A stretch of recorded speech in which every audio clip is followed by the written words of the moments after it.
എല്ലാവർക്കും നമസ്കാരം. ഞാൻ doctor Shimji, medical director Saukhya integrated medical centre. പലരുടെയും ഒരു വിശ്വാസം ഈ കൊളാജൻ എന്ന് പറയുന്നത് വെറും ഒരു സൗന്ദര്യ സങ്കല്പത്തിനും മാത്രം ഉപയോഗിക്കുന്ന, സൗന്ദര്യം വർദ്ധിപ്പിക്കാൻ ഉപയോഗിക്കുന്ന ഒരു കാര്യമായിട്ടാണ്.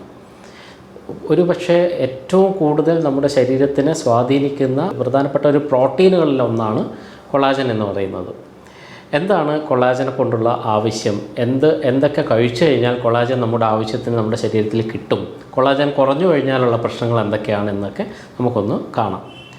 ഈ കൊളാജൻ എന്ന് പറയുന്നത് നമ്മുടെ ശരീരത്തിലെ വിവിധ ടിഷ്യൂസ്, നമ്മുടെ ശരീരത്തിലെ വിവിധ കലകൾക്ക്, ടിഷ്യൂസിന് പ്രധാനമായിട്ട് നമ്മുടെ ത്വക്ക്, അസ്ഥികൾ, ടെൻഡൻസ്, നമ്മുടെ ലിഗമെൻറ്റ്സ്, കാർട്ടിലേജ് അല്ലെങ്കിൽ തരുണാസ്ഥി, ഇതിനൊക്കെ ഒരു ഘടനയും ശക്തിയും എലാസ്റ്റികതയും ഒക്കെ നൽകുന്ന ഒരു പ്രോട്ടീനാണ് കൊളാജൻ എന്ന് പറയുന്നത്.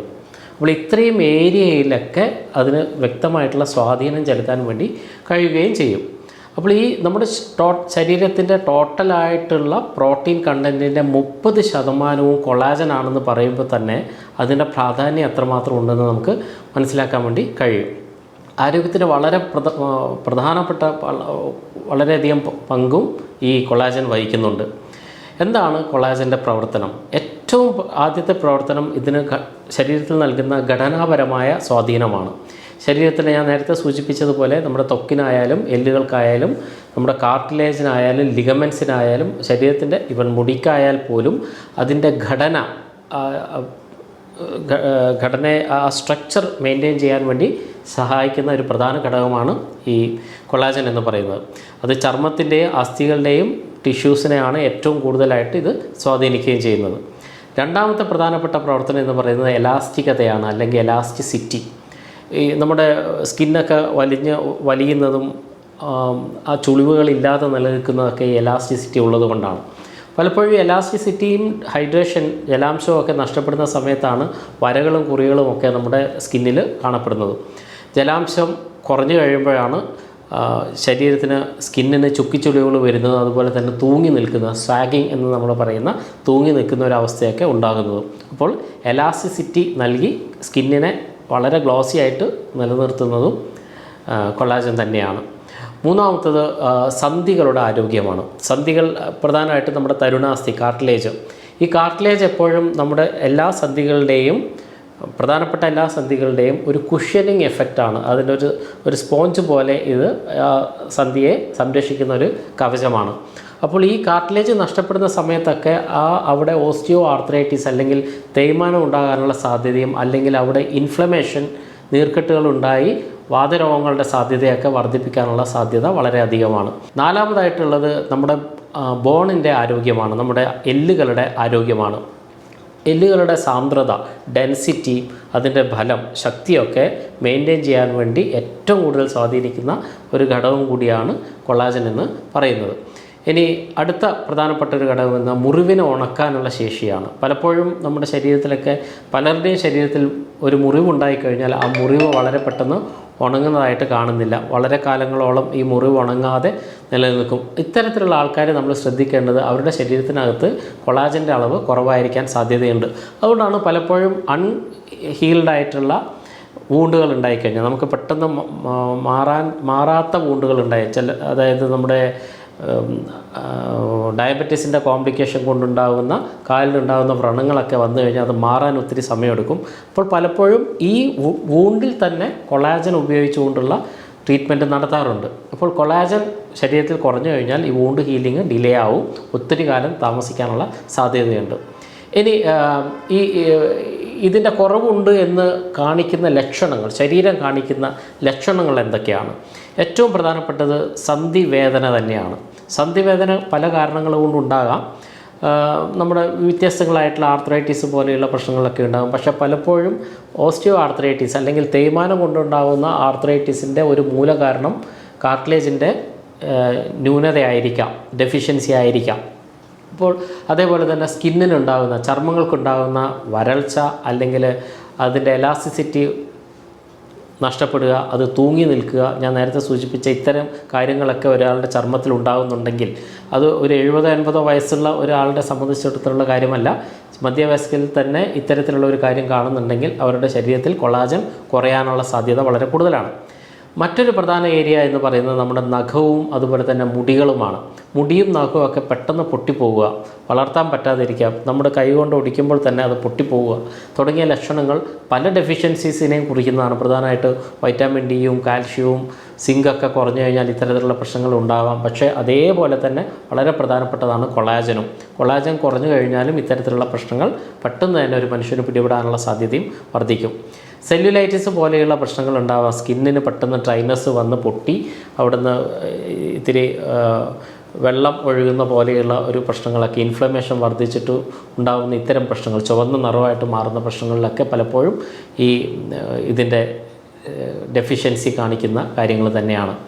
ഞാൻ നേരത്തെ സൂചിപ്പിച്ച മുറിവ് ഉണങ്ങാൻ താമസിക്കുക എന്നുള്ളതും കൊളാജൻ കുറഞ്ഞു കഴിഞ്ഞാൽ ശരീരം കാണിക്കുന്ന ഒരു ലക്ഷണമാണ്. പലപ്പോഴും അത് ഡയബറ്റീസ് ഉള്ളവർക്കൊക്കെ ഇങ്ങനെയൊക്കെ ഉണ്ടാകും. ഞാൻ പറയുന്നത് ഇതുപോലെ തന്നെ വളരെ പ്രാധാന്യം അറിയിക്കുന്ന ഒരു കാര്യം തന്നെയാണ് കൊളാജൻ്റെ ഡെഫിഷ്യൻസി എന്ന് പറയുന്നത്. ഇനി ഈ കൊളാജൻ കിട്ടാൻ വേണ്ടി നമ്മൾ എന്തൊക്കെയാണ് കഴിക്കേണ്ടത്, അത് വളരെ ഇമ്പോർട്ടൻ്റ് ആയിട്ട് നമ്മൾ നോക്കേണ്ടതാണ്. പലപ്പോഴും പലരുടെയും വിചാരം നമ്മൾ സപ്ലിമെൻറ്റ് മാത്രം കഴിച്ചാൽ മതി.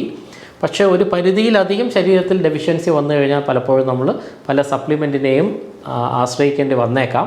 പക്ഷേ സാധാരണഗതിയിൽ നമ്മുടെ ശരീരത്തിൽ ഉള്ള നോർമലായിട്ടുള്ള കൊളാജൻ കിട്ടണമെങ്കിൽ നമ്മൾ ഏറ്റവും ആദ്യം കഴിക്കേണ്ടത് ബ്രോത്താണ്. ബ്രോത്ത് എന്ന് പറഞ്ഞാൽ നമ്മൾ ഈ എല്ലുകളൊക്കെ എടുത്ത് അതിൻ്റെ മജ്ജയോടുകൂടി സൂപ്പ് ഉണ്ടാക്കി കഴിക്കുന്ന ബോൺ ബ്രോത്ത് എന്നൊക്കെ പറയുന്ന ഇത്തരത്തിലുള്ള മജ്ജയോട് കൂടി ഉണ്ടാക്കുന്ന സൂപ്പുകളിൽ ധാരാളമായിട്ട് കൊളാജൻ ഉണ്ടാകാറുണ്ട്. കാരണം ഇതിലൊക്കെ ധാരാളമായിട്ട് കൊളാജൻ കണ്ടൻറ്റ് തന്നെയുണ്ട്. അതുപോലെ വ്യത്യസ്തങ്ങളായിട്ടുള്ള അമിനോ ആസിഡുകളുമുണ്ട്.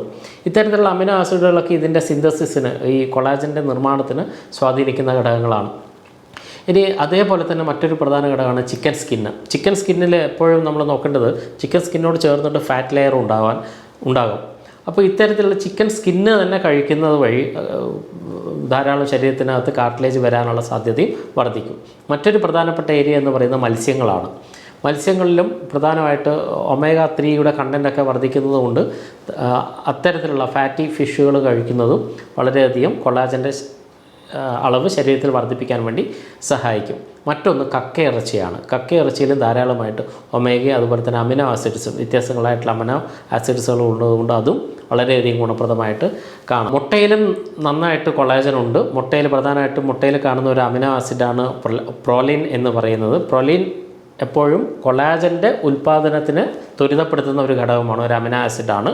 അതുകൊണ്ട് മുട്ടയിലും ധാരാളമായിട്ടും കൊളാജൻ ഉണ്ടാക്കാനുള്ള ഘടകങ്ങൾ അടങ്ങിയിട്ടുണ്ട് എന്ന് നമുക്ക് പറയാം. ഇനി പച്ചക്കറിയിൽ, ഇലക്കറികളിലൊക്കെ ഉണ്ടോ എന്ന് ചോദിച്ചു കഴിഞ്ഞാൽ കൊളാജനുകൾ എപ്പോഴും നോൺ വെജിറ്റേറിയൻ ഡയറ്റിൽ നിന്നുണ്ടാക്കുന്നതാണ് എന്നാണ് പറയുക. പക്ഷേ എന്നാലും ഇലക്കറിയിലെ ക്ലോറോഫിൽ എന്ന് പറയുന്ന ഘടകം, അതിന് ആ ഹരിതവർണ്ണം കൊടുക്കുന്ന ക്ലോറോഫിൽ എന്ന് പറയുന്ന ഘടകവും പലപ്പോഴും കൊളാജൻ്റെ സിന്തസിസിന്, നിർമ്മാണത്തിന് ശരീരത്തിനെ സ്വാധീനിക്കുന്ന ഘടകമാണ്. അപ്പോൾ ഇലക്കറികളും നിർബന്ധമായിട്ടും നമ്മളെ ഭക്ഷണ രീതിയിലേക്ക് ഉൾപ്പെടുത്തേണ്ടത് ആവശ്യമാണ്. മറ്റൊരു പ്രധാന ഘടകം ആയിട്ട് പറയാൻ പറ്റുന്ന വൈറ്റാമിൻ സി ആണ്. വൈറ്റാമിൻ സി ധാരാളമായിട്ട് അടങ്ങിയിട്ടുള്ളത് സിട്രസ് ആയിട്ടുള്ള പുളിരസമുള്ള പഴങ്ങളാണെന്ന് നമുക്കെല്ലാം അറിയാം. അപ്പോൾ പുളിരസമുള്ള പഴങ്ങളും അതുപോലെ തന്നെ പേരക്കയിലൊക്കെ ധാരാളമായിട്ട് വൈറ്റാമിൻ സി അടങ്ങിയിട്ടുണ്ട്. അപ്പോൾ അത്തരത്തിലുള്ള പഴവർഗ്ഗങ്ങൾ കഴിക്കുന്നതും കൊളാജൻ ശരീരത്തിൽ ഉണ്ടാക്കാൻ വേണ്ടി സഹായിക്കും. പക്ഷേ കൊളാജൻ സപ്ലിമെൻ്റ് എപ്പോഴും നമുക്ക് ലഭിക്കുന്നത് നോൺ വെജിറ്റേറിയൻ ഡയറ്റിൽ നിന്നാണ്. വെജിറ്റേറിയൻ കൊളാജൻ എന്ന് പറയുന്ന ഒരു ഘടകം സാധാരണഗതിയിൽ ഇല്ല. ഇനി എന്തൊക്കെ നമ്മൾ ഒഴിവാക്കണം, കൊളാജൻ ശരീരത്തിൽ നിന്ന് നഷ്ടപ്പെടാതിരിക്കാൻ എന്തൊക്കെ നമ്മൾ ഒഴിവാക്കേണ്ടത്? നമ്പർ 1 പഞ്ചസാരയാണ്. അതിൽ യാതൊരു സംശയവുമില്ല. പഞ്ചസാരയുടെ അളവ് ശരീരത്തിൽ കൂടുന്ന അവസരങ്ങളിലെല്ലാം കൊളാജൻ ശരീരത്തിൽ നിന്ന് നഷ്ടപ്പെട്ടു പോകാനുള്ള ഒരു സാധ്യത വളരെ വളരെ അധികമാണ്. അതുകൊണ്ട് പഞ്ചസാര പൂർണ്ണമായിട്ട് ഒഴിവാക്കുക. മറ്റൊന്ന് റിഫൈൻഡ് കാർബോഹൈഡ്രേറ്റ്സ് ആണ്, അല്ലെങ്കിൽ ശുദ്ധീകരിച്ച കാർബോഹൈഡ്രേറ്റുകൾ, അന്നജം. അപ്പോൾ ഇത്തരത്തിലുള്ള റിഫൈൻഡ് ആയിട്ടുള്ള കാർബോഹൈഡ്രേറ്റുകൾ കഴിക്കുന്ന സമയത്ത് നമ്മുടെ ശരീരത്തിനകത്ത് ഗ്ലൈക്കേഷൻ എന്ന് പറയുന്ന ഒരു പ്രോസസ്സ് വർദ്ധിക്കും. ശരീരത്തിൽ ഈ ഗ്ലൈക്കേഷൻ വർദ്ധിക്കുന്ന സമയത്തൊക്കെ പ്രമേഹ രോഗം അതിൻ്റെ കോംപ്ലിക്കേഷൻസുകൾ ഉണ്ടാകാനുള്ള സാധ്യതയുണ്ട്. ശരീരത്തിൽ ഗ്ലൈക്കേഷൻ ഉണ്ടാകുന്ന സമയത്ത്, ഗ്ലൈക്കേഷൻ എപ്പോഴും ഉണ്ടാകുന്നത് ഷുഗറിൻ്റെ അളവ് ശരീരത്തിൽ കൂടുന്നത് കൊണ്ടാണ്. അപ്പോൾ ഇത്തരത്തിൽ ഗ്ലൈക്കേഷൻ സംഭവിക്കുമ്പോഴൊക്കെ കൊളാജൻ ശരീരത്തിൽ നിന്ന് നഷ്ടപ്പെട്ടുകൊണ്ടേയിരിക്കും. മറ്റൊരു പ്രധാന കാരണമായിട്ട് പറയാൻ പറ്റുന്നത് മദ്യത്തിൻ്റെ അമിതമായ ഉപയോഗമാണ്. മദ്യം അമിതമായിട്ട് ഉപയോഗിക്കുന്നതും ശരീരത്തിൽ കൊളാജൻ്റെ നഷ്ടം കൂട്ടും. അതുകൊണ്ടാണ് പലപ്പോഴും മദ്യപന്മാരിൽ പെട്ടെന്ന് തന്നെ ത്വക്കിന് പ്രായം കൂടുന്നതായിട്ടൊക്കെ നിങ്ങൾ ശ്രദ്ധയിൽപ്പെട്ടിട്ടുണ്ടാകാം. ഇനി ഇതേപോലെ നമ്മൾ വർജിക്കേണ്ടുന്ന വളരെ പ്രധാനപ്പെട്ട മറ്റൊരു ഘടകം omega-6 ആണ്. പലരുടെയും തെറ്റിദ്ധാരണ omega-3 പോലെ തന്നെ വളരെ ഗുണപ്രദമായ ഒരു കാര്യമാണ് omega-6 എന്നാണ്.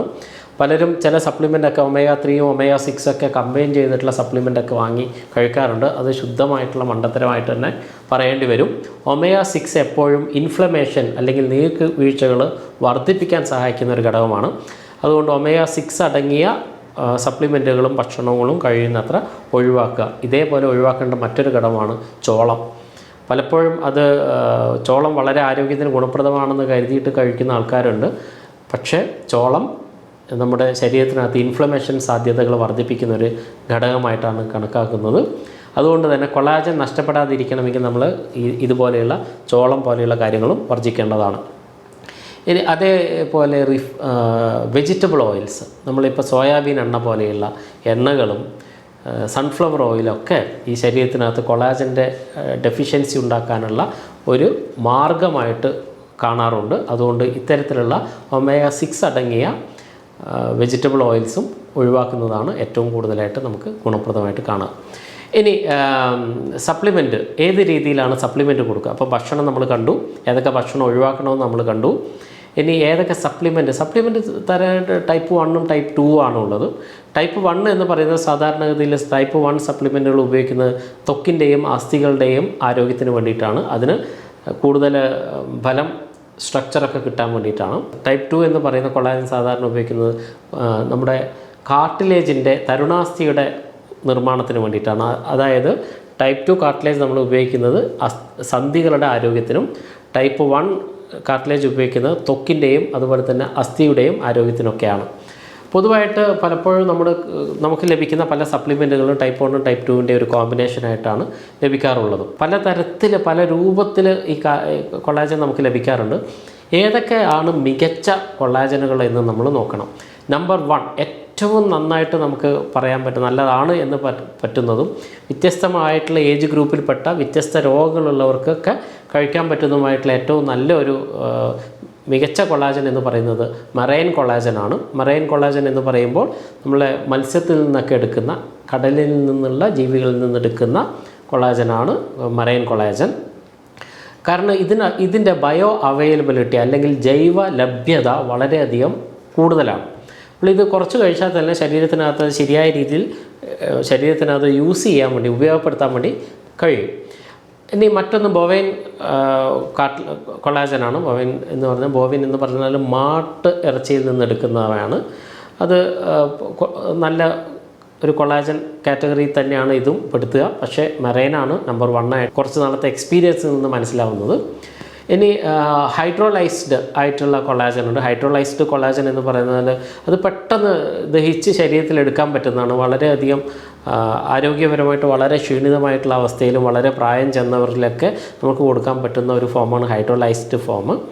ഇനി കൊളാജൻ പെപ്റ്റൈഡ്സ് രൂപത്തിൽ നമുക്ക് ലഭിക്കാറുണ്ട്. കൊളാജൻ പെപ്റ്റൈഡ്സ് സാധാരണഗതിയിൽ ഉപയോഗിക്കുക വെള്ളത്തിൽ കലക്കി ഉപയോഗിക്കുന്നതിന് വേണ്ടിയിട്ടാണ്. അതിപ്പം എല്ലാ ലിക്വിഡ്സിനും കൂടെ നമുക്ക് ഉപയോഗപ്പെടുത്താൻ വേണ്ടി കഴിയും. സ്മൂത്തീസൊക്കെ ഉണ്ടാക്കാനൊക്കെ ഇത് ഉപയോഗിക്കാൻ വേണ്ടി കഴിയും.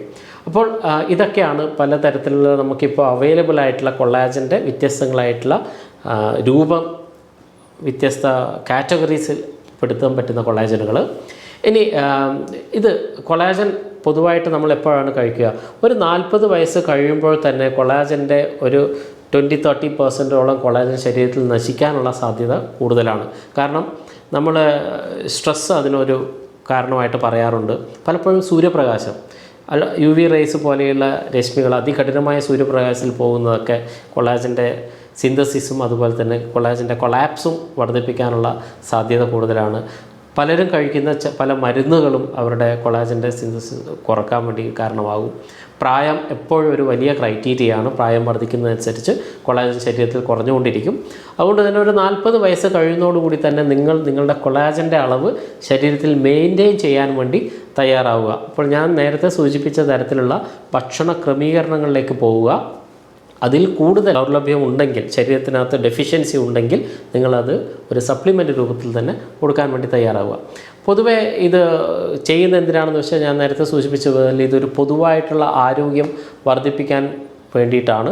പക്ഷേ ചിലരൊക്കെ ഇത് പനിക്കുള്ള മരുന്ന് പോലെയോ അല്ലെങ്കിൽ അങ്ങനെയുള്ള ഒരു മരുന്നായിട്ട് പരിഗണിക്കാറുണ്ട്. എത്ര ദിവസം കഴിക്കണം എന്ന് ചോദിക്കുന്ന ആൾക്കാരുണ്ട്. പക്ഷേ ശരിയായ ഒരു റിസൾട്ടിന് വേണ്ടിയിട്ടാണ് നിങ്ങൾ ചെയ്യുന്നതെങ്കിൽ ആഴ്ചകൾ മുതൽ മാസങ്ങളോളം തന്നെ ഇത് കഴിക്കേണ്ടതായിട്ടുണ്ട്. നോർമലി നമ്മളൊരു 10 തൊട്ട് 20 ഗ്രാം ഒരു ദിവസം കഴിക്കാനാണ് പറയുക. അത് പിന്നെ എപ്പോഴും നമ്മൾ നോക്കേണ്ടത് പലപ്പോഴും പല പ്രശ്നങ്ങളും നമുക്കുണ്ടാകുന്നത് കൊളാജൻ്റെ മാത്രം ഡെഫിഷ്യൻസി കൊണ്ടല്ല. പല രോഗങ്ങളിലും പല പ്രശ്നങ്ങളിലും ചില ഡെഫിഷ്യൻസീസിൻ്റെ കൂടെയാണ് ചില മൈക്രോ മിനറൽസിൻ്റെയോ വൈറ്റാമിനുകളുടെയോ ഡെഫിഷ്യൻസിയുടെ കൂടെ ചേർത്തിട്ടാണ് കൊളാജൻ്റെ ഡെഫിഷ്യൻസിയും കൂടെ ഉണ്ടാവുക. അപ്പോൾ നിങ്ങൾക്ക് ഏതൊക്കെയാണ് ഇതിൻ്റെ കൂടെ കഴിക്കേണ്ടത് എന്നുള്ള ഒരു സാമാന്യമായ ബോധം കൂടി ഉണ്ടാകേണ്ടതായിട്ടുണ്ട്. ഉദാഹരണത്തിന് സ്കിന്ന് ഡാമേജ് ആയിക്കഴിഞ്ഞാൽ ഒരു പക്ഷേ നിങ്ങൾ വൈറ്റാമിൻ ഇയോ അല്ലെങ്കിൽ ഒമേഗ 3യോ ഇതിൻ്റെ കൂടെ കഴിക്കേണ്ടതായിട്ടുണ്ടാകാം. ഇനി അതല്ല നിങ്ങളുടെ സന്ധികൾക്കാണ് പ്രശ്നമെങ്കിൽ, നിങ്ങൾക്ക് ആർത്രൈറ്റിസ് പോലെയുള്ള പ്രശ്നമാണെങ്കിൽ ചില സമയത്ത് നിങ്ങൾ ഇതിൻ്റെ കൂടെ തന്നെ കൊളാജൻ്റെ കൂടെ തന്നെ ഗ്ലൂക്കോസമൈൻ കഴിക്കേണ്ടി വന്നേക്കാം, ചില സമയത്ത് കാൽഷ്യം കഴിക്കേണ്ടി വന്നേക്കാം, വൈറ്റാമിൻ ഡി കഴിക്കേണ്ടി വന്നേക്കാം. അപ്പോൾ ഇതൊരു കോമ്പിനേഷനായിട്ടാണ് നമ്മൾ കഴിക്കേണ്ടത്. വീഡിയോൻ്റെ താഴെ ചിലവർ പറയുന്നതായിട്ട് കണ്ടിട്ടുണ്ട്. ചിലർ പറയും നമ്മളിപ്പോൾ ഒരു കാര്യം എക്സ്പ്ലെയിൻ ചെയ്ത് കഴിഞ്ഞാൽ ചില ആൾക്കാർ പറയും അത് ഞങ്ങൾ വാങ്ങി കഴിച്ചു, ഞങ്ങൾക്ക് അതിനകത്ത് ഗുണമൊന്നും ഉണ്ടായിരുന്നില്ല, ഗുണം കിട്ടിയില്ല എന്നൊക്കെ പലരും കംപ്ലൈൻറ്റ് പറയാറുണ്ട്. നിങ്ങൾ പല കാര്യങ്ങളും ഏകോപിപ്പിച്ചിട്ടാണ് ഇത്തരം കാര്യങ്ങൾ ചെയ്യേണ്ടത്. ഡെഫിഷ്യൻസി ഉള്ള എല്ലാ ഏരിയകളും നിങ്ങൾ ചെയ്യണം. ഉദാഹരണത്തിന് നമ്മൾ നല്ലൊരു കറി ഉണ്ടാക്കണം, സാമ്പാർ ഉണ്ടാക്കണം എന്ന് പറഞ്ഞാൽ അതിനകത്ത് പച്ചക്കറി മാത്രം ശ്രദ്ധിച്ചുകൊണ്ട് കാര്യമില്ല. അതിനകത്ത് എല്ലാ കാര്യങ്ങളും ചേരുവകളും ശരിയായ രീതിയിൽ ചേരുമ്പോഴാണ് അത് ഏറ്റവും നല്ലൊരു പ്രൊഡക്റ്റായിട്ട് മാറുക. നമ്മുടെ ആരോഗ്യത്തിൻ്റെ കാര്യത്തിൽ അങ്ങനെ തന്നെയാണ് നമ്മൾ ചെയ്യേണ്ടത്. ഇനി നിങ്ങൾ വാങ്ങുന്ന സാധനങ്ങൾ ക്വാളിറ്റി ഉള്ളത് തന്നെയാണോ എന്ന് ഉറപ്പ് വരുത്തുക. എല്ലാം വെറുതെ ഓൺലൈനിലോ അല്ലെങ്കിൽ ഓഫ്ലൈനിലോ നിങ്ങൾ പോയി അതിൻ്റെ അട്രാക്റ്റീവായിട്ടുള്ള അതിൻ്റെ പുറം പൂച്ച് മാത്രം കണ്ട് അത് വാങ്ങി വെറുതെ ഉപയോഗിക്കുന്നതും നിങ്ങളുടെ ആരോഗ്യത്തിന് അത്ര ഗുണപ്രദമാവണമെന്നില്ല. അപ്പോൾ എപ്പോഴും ഇതിൻ്റെ എല്ലാ വശങ്ങളും ചിന്തിച്ച് ആവശ്യമെങ്കിൽ ഒരു ഹെൽത്ത് എക്സ്പേർട്ടിൻ്റെ സഹായം കൂടി തേടിയതിന് ശേഷം മാത്രം ഈ സപ്ലിമെൻറ്റുകൾ ഉപയോഗിക്കുന്നതാണ് ഗുണം ചെയ്യുക. മറ്റൊരു വീഡിയോയിൽ വീണ്ടും കാണുന്നതുവരെ എല്ലാവർക്കും നന്ദി.